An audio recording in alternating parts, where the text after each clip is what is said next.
क्या आपको कम बजट में एकदम सटीक और साफ आवाज चाहिए?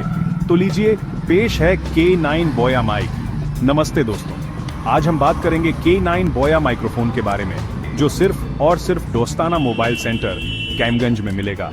सबसे पहले आइए देखते हैं इसकी पैकेजिंग। इसके अंदर आपको मिलेगा माइक, एक विंड स्क्रीन और एक आसान सी गाइड। बहुत काम की चीज है ना?